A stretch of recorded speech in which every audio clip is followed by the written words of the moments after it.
Hello everyone, कैसे हैं आप सब लोग। Welcome back to ICT virtual classroom Dehradun. मैं निखिल राणा क्लास 9 का अपना मैथ्स का टॉपिक कंटिन्यू करेंगे, जो कि volume and surface area of solids. And उसके अंदर टॉपिक चल रहा है कौन सा, कोन यानी कि शंकु। एंड कोन के हम क्वेश्चंस कर रहे हैं आज, और ज्यादा कल एक क्लास और लेंगे और कोन हो जाएगा आपका फिनिश, यानी कि समाप्त। बिल्कुल कोन को फिनिश कर देंगे। कोन के सारे क्वेश्चन हम कर चुके हैं। तो चलिए अपनी क्लास शुरू करने से पहले हमेशा की तरह थॉट ऑफ द डे लेके चलते हैं बच्चों। आज का थॉट ऑफ द डे है, there is no shortcut for the success. There is no shortcut for the success. You have, and there is no elevator to the success. You have to take step by step. जी हाँ, देखिए आपको अगर success चाहिए, आपको अगर कोई चीज achieve करनी है तो आपको डायरेक्ट नहीं मिल जाती, आपको स्टेप बाय स्टेप करना पड़ता है।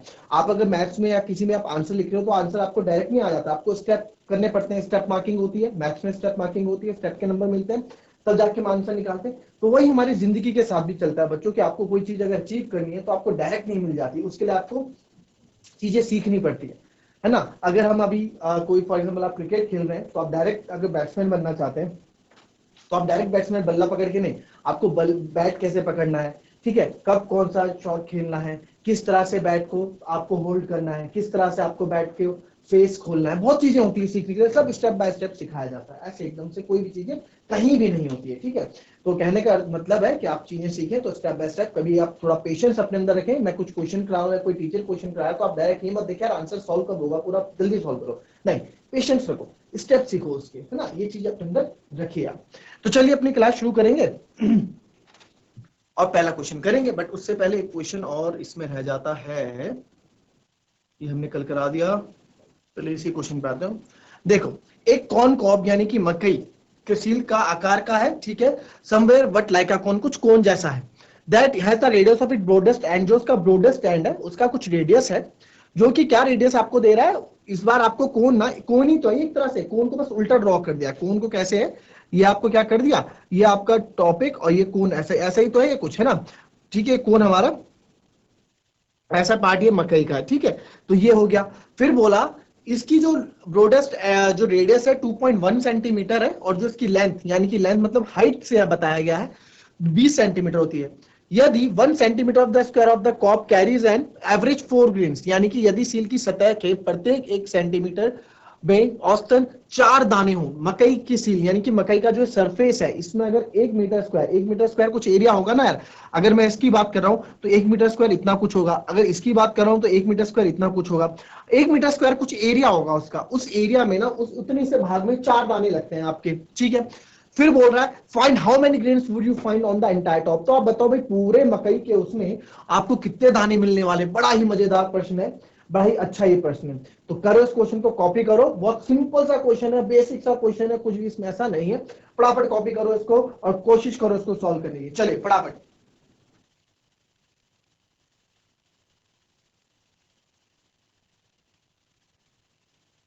एक बार बताओ बच्चों, जो ये जो ये आपके मकई के जो जो हमारे पास ये दाने हैं, ठीक है, मक्की में जो दाने होते हैं ये कहाँ होते हैं, ये इसके सरफेस में होंगे, है ना भाई, इसके सरफेस में तो होते हैं, और कहीं दिख रहे हैं आपको, इसके कौन सी वक्र पृष्ठ वाली सतह में है। अगर ये शंकु के आकार का है तो इसके वक्र पृष्ठ वाली सतह में, अगर मैं बोलूं, अगर ये इस तरह से मकई का दाना है तो मकई के दाने जो इसमें होंगे आपके, ठीक है, इसमें आप मकई के फॉर एग्जांपल, तो मकई के दाने यहां होंगे ना बच्चों, ये इसमें तो आपके मकई के दाने होंगे। फिर से फिगर जो है,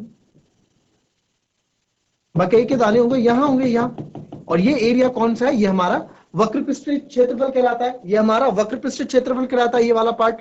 तो जो भी हमारा होगा, जो भी हमारे दाने होंगे इस पार्ट पे, और ये पार्ट हमारा क्या है, ये हमारा वक्र पृष्ठीय क्षेत्रफल कहलाता है। तो वक्र पृष्ठीय क्षेत्रफल कहलाता है, तो यानी कि अगर मुझे मकई के दाने निकालने हैं कि इसमें कितने मकई के दाने हैं, ठीक है, तो हाउ मेनी ग्रेन्स, तो grains is in the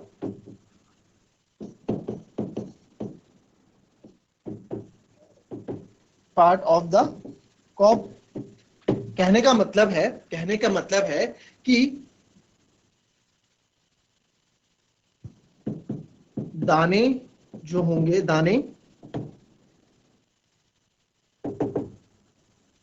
simple सी बात है, जो मक्की के दाने हैं, मक्की के दाने उसकी वक्र पृष्ठ सतह पे होंगे,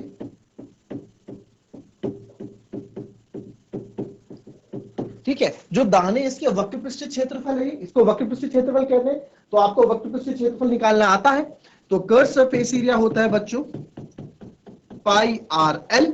अब एल होता है तो एल के लिए मेरे को एच और आर चाहिए होता है ना। कर्व सरफेस एरिया में एल हमें चाहिए, यानी कि तिर्यक ऊंचाई, स्लांट हाइट हमें चाहिए। तो पहले लिख देते हैं क्या क्या हमें को गिवन है। तो यहां बोला गया है कि रेडियस जो इसका है, जो रेडियस है 2.1 सेंटीमीटर, यानी कि जो त्रिज्या दी गई है वो 2.1 सेंटीमीटर दी गई है। हाइट आपको 20 सेंटीमीटर दी गई है, हाइट आपको 20 सेंटीमीटर दी गई है, ठीक है। तो इसको अब सॉल्व करते हैं भाई। हमें जब हमें कर्व सरफेस एरिया निकालना है, वक्र पृष्ठ क्षेत्रफल निकालना है, उसके लिए हमको त्रियक ऊंचाई चाहिए होती है, उसके लिए हमको त्रियक ऊंचाई चाहिए होती है। तो एल बराबर हो जाएगा आपका, एल बराबर अंडर रूट एच स्क्वायर, जो कि हो जाता है 20 का स्क्वायर प्लस 2.1 का स्क्वायर। तो एल बराबर हो जाएगा 20 का स्क्वायर यानी कि 400 और 21 का स्क्वायर 441, तो ये आ जाएगा 4.41। तो जब इसको हम सॉल्व करेंगे तो ये आ जाएगा एल बराबर 404.41, ठीक है। ये हमने प्लस कर दिया। अच्छा, अब बच्चे आप यहां फंस रहे हैं, आपको काफी बच्चों को स्क्वायर रूट निकालना नहीं आता है, वर्गमूल निकालना नहीं आता है ना, घबरा जाते हैं इसमें कि सर इसका स्क्वायर रूट हम कैसे निकालें, ये तो पॉइंट में आ गया है, इसको कैसे करें। तो घबराने वाली बात नहीं है, इसको भी आप वैसे ही करेंगे जैसे आपको सिंपल वाला करते हैं। 404.41, पीछे से दो दो पेयर बनाते हुए हम आते हैं, तो वही हम करेंगे। तो आपको पता है 2 दूनी 4। अच्छा, जिसको नहीं आता ना, मैं ये मान के चल रहा हूं कि आप लोगों को वर्गमूल निकालना आता है। अगर आपको नहीं आता है तो आप पूछ सकते हैं, मैं आपको बता दूंगा वर्गमूल निकालने के ट्रिक्स, है ना। 2 2 4, फिर हमारा काम क्या होता है, इसी को वापस इसमें ऐड कर देते हैं। अब ये नंबर 40 यानी 40 में आ गया, तो यहां से दोनों नंबर नीचे उतरेंगे, तो 004। तो अब हम 40 में ऐसा क्या मल्टीप्लाई करें बच्चों। अब आपको पता है 41, यहां भी 1, तो 41 1 जा 41, तो ये तो बड़ा हो गया है ना। तो यहां पे जाहिर सी बात है आप 0 करोगे, 40 मल्टी, जो नंबर मैं यहां रखूंगा वही नंबर मैं यहां रखूंगा, 40। अब ये नंबर क्या बन गया, अब ये नंबर पूरा 40 बन गया। 40 गुणा 0 0, तो ये 4 0 0 वापस आ गया, दशमलव है तो यहां भी हम दशमलव लगाएंगे, ठीक है। यहां भी हम दशमलव लगाएंगे 4, और वापस इसको हम वापस जोड़ देंगे यहाँ पे 0 को, तो 4। अब ये नंबर आया 400 कुछ में, 400 कुछ में आएगा, 400 एंड सम, यहां में कुछ भरना है, 400 समथिंग कुछ में नंबर आएगा, है ना। अब लिखने का टाइम दूंगा, लिखने का पूरा टाइम दूंगा, और स्क्वायर रूट में क्या होता है, दोनों नंबर एक साथ उतरते हैं, दोनों नंबर एक साथ उतरते हैं, ठीक है। 441, 441। अब आपको पता है बच्चों 441, मैंने आपको बता रखा है कि हमें इस आखिरी नंबर पे हम ध्यान देते हैं। ऐसे देखो, जो नंबर मैं यहां लिखूंगा वही नंबर मैं यहां भी लिखने वाला हूं। तो ऐसे कौन से वो दो नंबर हैं जिनको आपस में मल्टीप्लाई करने पर मेरे पास क्या आता है, मेरे पास लास्ट में 1 आता है। तो आप बोलोगे कि सर एक नंबर तो 1 into 1 है और एक नंबर 9 9 81 है। देखो 9 को आपस में मल्टीप्लाई किया, 1 आया लास्ट में, तो देखो 401 गुणा, तो ये तो 401 ही आएगा, है ना। और वैसे अगर देखो, अगर आप पे जो बच्चा लॉजिकली सोचेगा वो एकदम 9 से मल्टीप्लाई करेगा ही नहीं, क्यों, क्योंकि उसको पता है 409, और अगर मैंने यहाँ 9 लिख दिया, चेक करने के लिए आप लिख सकते हो 409 into 9, ये बहुत बड़ा नंबर जाएगा, बहुत बड़ा नंबर। 9 9 9 81 और 9 4 36, 3681 जा रहा है। तो इतना बड़ा तो मेरे को चाहिए नहीं, हम इससे हम छोटा लेंगे, तो यहाँ भी 1 लगाऊंगा, यहाँ भी 1, तो 401 into 401 401, तो 1 में से 1 गया 0, 4 और 0। अब यहाँ पॉइंट लगा हुआ है तो 2 0 हम लगा सकते हैं। तो अब ये 1 वापस यहाँ ऐड हो जाएगा, तो ये आ गया 402। अब बोलो 402 है, तो अब इसके बाद मैं इसमें क्या लिख सकता हूं, तो इसके बाद 402, अब 4000, ये हो गया 401, है ना। तो इसमें हमने 0.1 प्लस किया तो 402, तो इसके बाद आप इसको कर दोगे, ठीक है। तो ये 1 और 1 0 4 और ये 40, अभी 2 0 आपने उतारे। अब क्या करेंगे इसमें, अब इसी को आप क्या, जो 0.1 है आपका, इसको भी हम ऐड कर देंगे, ठीक है। तो स्लांट हाइट मेरी आ गई 20.10 सेंटीमीटर, ठीक है बच्चों। तो ये स्लांट हाइट मैंने क्यों निकाली, क्योंकि मुझे इसका वक्र पृष्ठ क्षेत्रफल निकालना था, बच्चों, इसलिए मैंने निकाला। तो वक्र पृष्ठ क्षेत्रफल पाई आर एल, पाई 22/7, रेडियस कितना है सर? रेडियस है 2.1 सेंटीमीटर। एल कितना है? एल है सर 20.10। ठीक है, तो पॉइंट हटेगा, एक जीरो नीचे लग जाएगा, तो 7 3 जा ये हो गया, ये आपका हो गया 7 3 जा 21, एक जीरो से एक जीरो कट गया। ठीक है, अब क्या बचा मेरे पास? यहां मेरे पास जो ऊपर बचा लिख देंगे, यहां मेरे पास हो जाए 22 गुणा 3 गुणा 201। क्या करोगे? मैं सबसे अच्छा क्या करूंगा, मैं 22 इंटू 3 नहीं करूंगा, इतना बड़ा रिस्क नहीं लूंगा मैं मल्टीप्लाई करने में। मैं क्या करूंगा, 201 गुणा 3 लूंगा। क्यों? क्योंकि फिर 22 से मल्टीप्लाई करने में आसान होगा और ये भी मल्टीप्लाई करने में आसान है। 3 एक कम 3, 603 आ गया। तो क्या मैं 22 से 603 को आसानी से नहीं कर सकता मल्टीप्लाई? बहुत आसानी से कर सकता हूं। 603 गुणा 22, 2 3 जा 6, 2 0 0, 2 6 जा 12। फिर से इसको वापस कॉपी कर दो, क्योंकि 2 से ही तो गुणा हो रहा है, वापस लिख दो। 6 6 2 3 13266, वही हो गया 13266, 13266, 13266, 13266। तो 13266 आ गया। पॉइंट कितने के बाद है? यहाँ पॉइंट था कुछ, हाँ एक के बाद, ये 20.1 है ना, पॉइंट एक के बाद था, हमने एक के बाद पॉइंट लगा दिया, यहाँ पे हमने पॉइंट लगा दिया, तो एक के बाद हमने पॉइंट लगा दिया सेंटीमीटर स्क्वायर। ये हमारा क्या आ गया? ये हमारा वक्र पृष्ठ क्षेत्रफल आ गया बच्चों 1326। ठीक है, ये 132 पॉइंट। तो अरे एक मिनट, पॉइंट 2 के बाद है ना यहाँ, तो एक जीरो से काटने के बाद ही 2 पॉइंट, तो यहाँ पे पॉइंट आएगा। चलो इसको कैलकुलेशन को फिर से समझो कैलकुलेशन। ये मैंने सही किया है, मैं करूंगा तो आप लोग कंफ्यूज हो जाओगे, इसलिए मैं काट रहा हूं। मैंने सही किया है, बिल्कुल सही किया, आपको समझा रहा हूं मैंने क्या किया। देखो मैं क्या कर रहा हूं, हमें पॉइंट से घबराना नहीं है। पॉइंट को थोड़ी देर के लिए मान लो दशमलव को आप हटा दिया करो, ठीक है, 2 जीरो आपने ये लगा दिया, क्लियर। अब जो जो कट हो रहा है वो हमने काट दिया था, 1 10 से ये जीरो हमने काट दिया, ठीक है। तो अब मैंने आपको हमेशा एक चीज समझाई है, इसको अब देखो कुछ बच्चे क्या करेंगे, कुछ बच्चे बोलेंगे सर 2 11 जा कट रहा है, 2 से 50 टाइम से काट दो। अब इसके बाद कट रहा है ऊपर कुछ, इसके बाद ऊपर कुछ नहीं कट रहा। तो मैंने आपको पहले समझाया था, हमेशा से बताता आ रहा हूं, ये मैथ्स की कैलकुलेशन की ट्रिक है बच्चों, कि जब तक अगर मैंने 100 नीचे ले लिया, अगर ये 100 पूरा कट रहा है, तभी इसको छेड़ना, अदरवाइज मत छेड़ना, नहीं तो कैलकुलेशन और लंबी हो जाएगी, ठीक है। या फिर ये 10 की फॉर्म में आ जाए, 100 है या 10 बचे, तब आप मतलब कहने का मतलब है ये मेरे को तब तक नहीं काटना है जब तक ये पूरा नहीं कटे, या तो इससे जीरो कट जाए, मतलब ये 10 की फॉर्म में रहना चाहिए, 10 ये फॉर्म में नीचे 10 100 1000 ऐसी फॉर्म में डिनोमिनेटर में है, यानी कि हर में डिनोमिनेटर में नीचे ऐसा रहे चलेगा, बट ऐसे 50 500 20 200 300 400 ऐसा रहेगा, ऐसा नहीं चलेगा। क्यों? क्योंकि कैलकुलेशन बढ़ा देते हैं बच्चों, ये कैलकुलेशन बढ़ा देते हैं नंबर्स। अब देखो ऐसा मैं क्यों कह रहा हूं, इसको भी बताता हूं, अभी इसको भी समझाता हूं। अब क्या किया मैंने, 22 गुना, अब यहां देखो आगे करेंगे हम, तो ये बचा क्या मेरे पास, ये 7 3 21 हो गया था, ठीक है। 22 गुणा 3, 22 गुणा 3 गुणा 201 बटे 100, ठीक है। मैंने बोला कि मैं पहले 201 इंटू 3 करूंगा, तो करा मैंने, तो 22 इंटू या आया 603 बटे 100। फिर मैंने 22 इंटू 603 किया, तो 603 इंटू 22 में करूंगा, 22 3 जा 66, 6 कैरी, तो ये आ गया, और 22 6 जा 132, तो ये आ गया मेरे पास 13266 डिवाइडेड बाय 100। तो कितने जीरो हैं, 2 जीरो है, तो 2 के बाद आप भी पॉइंट लगा दो, तो आ गया 132.66 सेंटीमीटर स्क्वायर। यानी कि इतना अप्रोक्स मेरे पास क्या आ गया, इतना अप्रोक्स मेरे पास इसका वक्र पृष्ठ क्षेत्रफल आ गया। तो यार मेरा वक्र पृष्ठ क्षेत्रफल इतना आ गया, ठीक है। यानी कि इस पूरे जो मकई के ये जो पूरा क्षेत्रफल है जिसमें दाने लगे हुए हैं, इस पूरे का क्षेत्रफल है इतना 132.66 सेंटीमीटर स्क्वायर, ठीक है। अब देखो क्वेश्चन में क्या बोला गया है कि 1 सेंटीमीटर स्क्वायर में औसतन, पूरा नहीं बोल रहा है, औसतन 4 दाने हैं, 1 सेंटीमीटर स्क्वायर में 4 दाने हैं, ठीक है जी। 1 सेंटीमीटर स्क्वायर में 4 दाने हैं, तो इसको मैं यहां कर देता हूं, ठीक है, ताकि पीछे ना जाना पड़े, ये अलग कर रहा हूं यहाँ पे।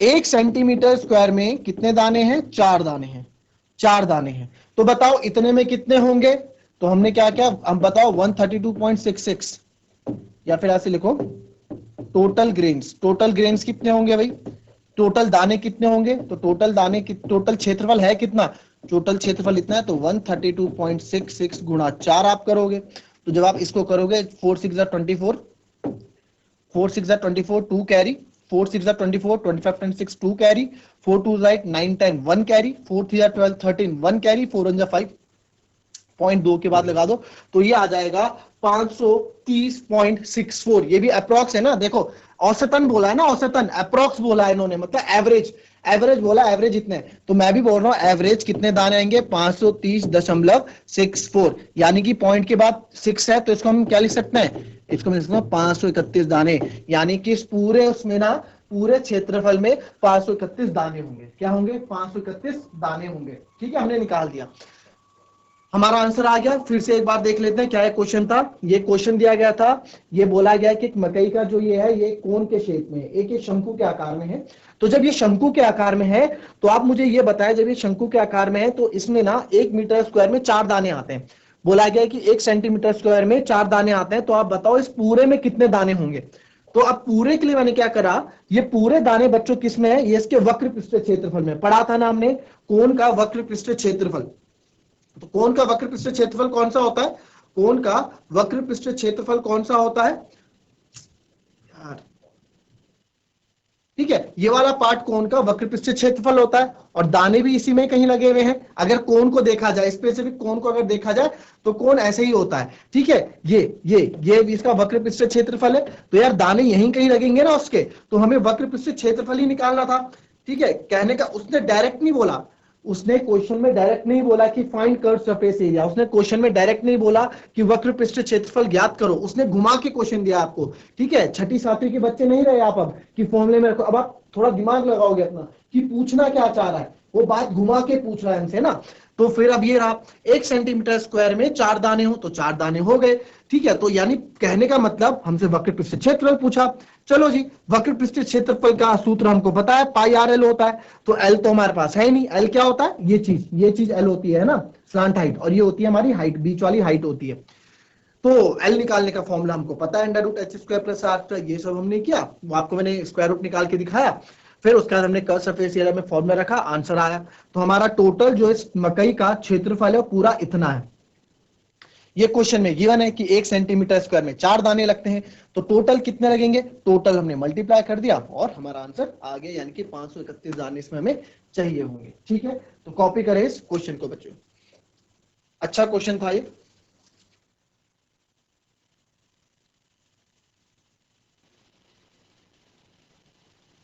चलिए, ये क्वेश्चन हो गया, कॉपी कर लिया, लिख लिया। एक क्वेश्चन और देखो। ठीक है, अब नेक्स्ट क्वेश्चन देखो, हमारे पास है 8 मीटर ऊंचाई और आधार त्रिज्या 6 मीटर। अब देखो एक क्वेश्चन ये है, ठीक है, बट इस क्वेश्चन को करने से पहले, आपको मैं एक क्वेश्चन और कराऊंगा, फिर आप वाला क्वेश्चन करेंगे। ठीक है, फाइंड व्हाट लेंथ ऑफ, ये मैंने पहले भी बताया था, फिर से इसको बता रहा हूं, एक शंकर तंबू को 20 मीटर व्यास और 42 मीटर तिरछी ऊंचाई में फोल्ड और सिलाई के लिए 10% की अनुमति देने के लिए कैनवास 2 मीटर चौड़ाई का कितनी लंबाई की आवश्यकता है। कहने का मतलब है, क्वेश्चन सिंपल समझो, इंग्लिश में ज्यादा जल्दी समझ में आएगा।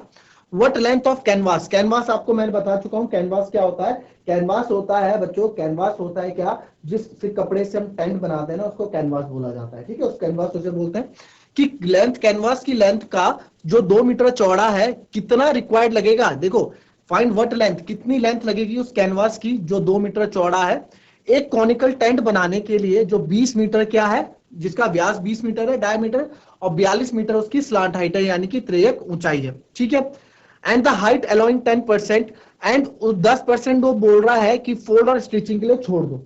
जो 10% है ना, वो फोल्ड और स्टिचिंग के लिए छोड़ दो, कि 10% आप फोल्ड और स्टिचिंग के लिए छोड़ दो एक्स्ट्रा। देखो, आप सूट बनाते हैं, कपड़ा, हम शर्ट बनाते हैं, हम टेलर को शर्ट का कपड़ा देते हैं, आप टेलर को सूट का कपड़ा देते हो बनाने के लिए, तो क्या जितना आप सूट का कपड़ा दे रहे हो पूरा उसका सूट बना देता है, कुछ बच जाता है ना, छट जाता है, कट जाता है, एक्स्ट्रा कट जाता है, उसके आप लोग रुमाल बनवा देते हैं, कोई कुछ बनवा देता है ना अपने काम के लिए। तो वही चीज है कि यहाँ पे 10% बता दिया उसने कि भाई 10% तो फोल्ड यानी कि कटाई और लंबाई में लग जाएगा। ठीक है, तो अब बताओ कि कितना कॉस्ट ऑफ कैनवास मेरे को चाहिए, अगर कैनवास लेने में क्या है 80 रुपए प्रति मीटर, 80 रुपए प्रति मीटर मिल रहा है बाजार में, कैनवास मिल रहा है 80 रुपए प्रति मीटर बाजार में।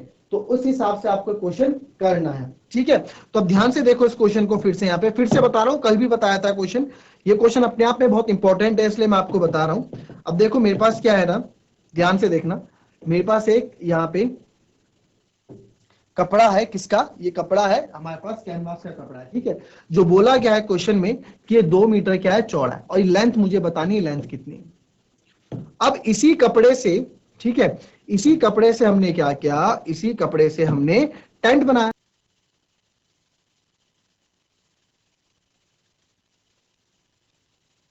चलिए, ये कपड़े का टुकड़ा है हमारे पास, देखो कुछ भी चीज बन रही है। देखो बच्चों एक चीज मैंने आपको सिलेंडर में भी बताई थी, अगर आप टंकी बना रहे हैं, हम घर के ऊपर टंकी बनाते हैं, ठीक है, क्या वो टंकी ऐसी बनी जब इंडस्ट्री में बनती है तो टंकी ऐसी बन जाती है? नहीं, कोई शीट होती होगी ना। अगर आप जो सूट पहन रहे हो, आपने जो सूट पहना है उसका कपड़ा होता है ना, आप दर्जी जब कपड़े लेने जाते हो तो कपड़े की थान वो खोल के दिखाता है, तो कपड़ा होता है, ठीक है? ठीक है, वो क्या होता है, वो हमारा क्या होता है, कपड़ा लगा होता है, ठीक है। तो कपड़ा क्या होता है, उस कपड़े को आप काटते हो और फिर ले जाते हो, फिर टेलर को देते हो, ऐसे कुछ होता है ना। कपड़ा तो बिल्कुल कैसा होता है, आयत शेप में, रेक्टेंगल शेप में होता है कपड़ा। उस कपड़े को आप क्या शेप देना चाहते हैं, उस कपड़े से कोई शर्ट बना देता है, कोई अपने लिए सूट बना देता है ना। तो इस कपड़े को आप आकार देते हो अपने अकॉर्डिंग, बट कपड़ा तो इसी शेप में होता है। अब वही ये टेंट वाला कपड़ा, इसी से हमने क्या बनाया, इसी से हमने क्या है, एक टेंट बनाना चाहा।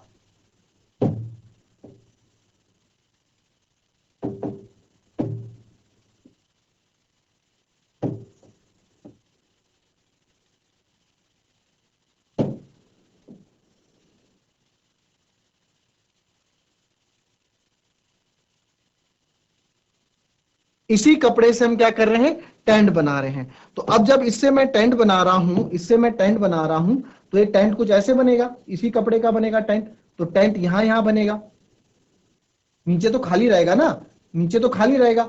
यही कपड़ा आपका यहां यहां लगने वाला है, टेंट का यही कपड़ा कट के इससे टेंट बनने वाला है। अब क्या बोला उसने, अब उसने बोला कि भाई अब बताओ कि इसकी लेंथ कितनी है। चौड़ा तो आपको होता है 2 मीटर चौड़ा है कपड़ा, बट कितना लंबा लगेगा, ये उसने बता दिया कि कपड़ा 2 मीटर चौड़ा कपड़ा चाहिए मुझे जो टेंट बना रहा है, बट वो बोल रहा है हमें पता लगाना है कि कितनी लंबाई होगी उस कपड़े की, कितना ज्यादा कपड़ा हमको चाहिए होगा, ठीक है। तो एक बार बताओ यहां पे कि सिंपल सी बात है, जो जो पहले गिवन है वो लिख लेते हैं। हमें क्या गिवन है, बट लेंथ ऑफ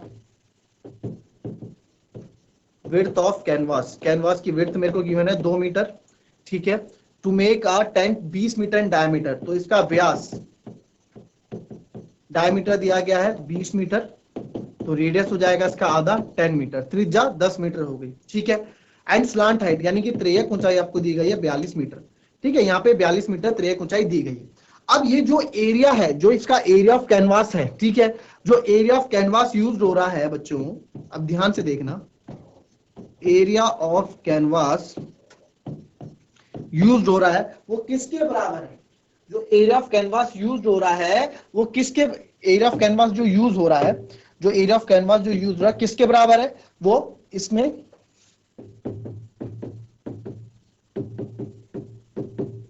ये पूरा कपड़ा इसमें लग रहा है। तो जो एरिया ऑफ कैनवास यूज हो रहा है, ये कपड़ा जो यूज हो रहा है, ये टेंट बनाने में लग रहा है, और टेंट के केवल वक्र पृष्ठ क्षेत्रफल में ही ये काम करने वाला है ना। तो वक्र पृष्ठ क्षेत्रफल में ही लगने वाला है, ये यहां से इसमें लगेगा, है ना, यहां से इसमें लगेगा। तो सही बात है। तो एरिया ऑफ कैनवास ये आप देख रहे हो किस शेप में, आयताकार शेप में, यानी कि रेक्टेंगल की शेप में। इसका एरिया आपको पता है क्या होता है, लेंथ इनटू ब्रेथ एरिया, और इसका कर्व सरफेस आपको होता है पाई आर एल होता है। तो यहां से लेंथ मेरी निकल जाएगी, लेंथ मुझे निकालनी है, ब्रेथ 2 मीटर दे रखी है, इक्वल्स टू 22/7। रेडियस कितना है बच्चों, रेडियस इसका आपको दे रखा है 10 मीटर, और स्लांट हाइट मेरे को दे रखी है 42। तो यहां से जो जो कट रहा है उसको आप काट दें, 7 6 42, तो बचा क्या मेरे पास, मेरे पास यहाँ बचा, ये तो हो गया 2L इक्वल्स टू 22 इंटू 6 132 गुणा 10, ठीक है। 22 इंटू 6 132 गुणा 10। अब मुझे L चाहिए, तो L को इधर रखो, तो ये आएगा 132/2 गुणा 10।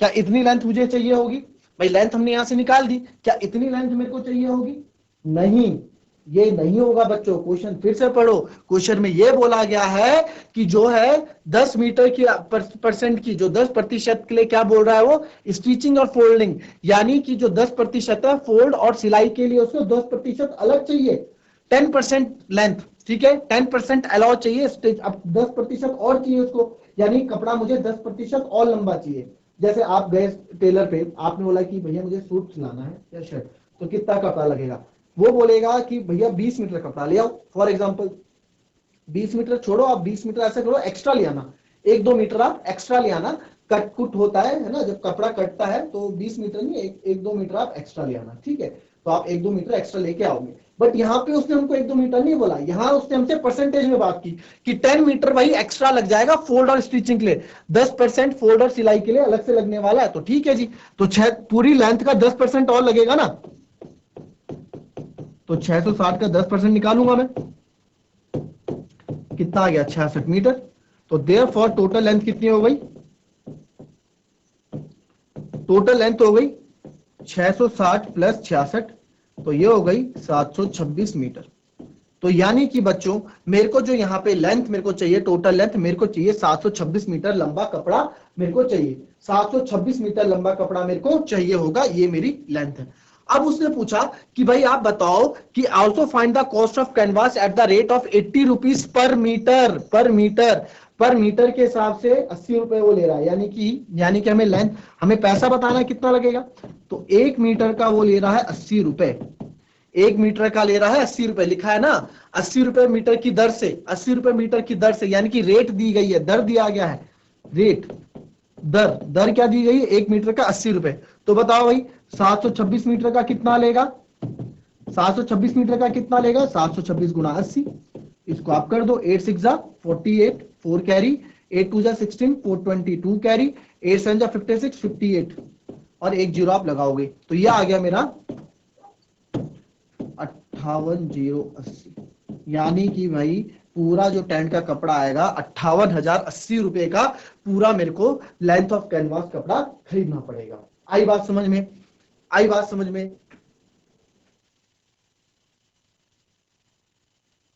ठीक है। तो ये क्वेश्चन था भाई, देखो हमने क्या किया, एरिया ऑफ कैनवास यूज, यानी कि एरिया ऑफ कैनवास यही यूज होगा इसमें, और ये रेक्टेंगल शेप में, तो लेंथ इनटू ब्रेथ, तो area of length into breadth होता है, इसका एरिया इसमें ही तो लग रहा है, तो ये curve surface area of tent के बराबर है, curve surface area of tent का फॉर्मूला पाई आर एल होता है, तो दोनों एरिया आपस में बराबर है, यहां से हमने एल की वैल्यू यानी लेंथ निकाल दी, लेंथ 660 मीटर, ये 660 मीटर लेंथ नहीं है, इसमें हमें बोला गया 10% एक्स्ट्रा आपको चाहिए कपड़ा में, 1 मीटर का 80 रुपए है बोला गया है क्वेश्चन में, तो 726 मीटर का क्या होगा, उतने से आप गुणा कर दो, आपको आंसर मिल जाएगा। तो ये थी बच्चों हमारी आज की क्लास, मिलेंगे आपसे कल की नेक्स्ट क्लास में, इसी तरह का क्वेश्चन लेके आऊंगा कल, और आप लोग उसको करने का ट्राई कीजिएगा, कोशिश कीजिएगा, क्लियर।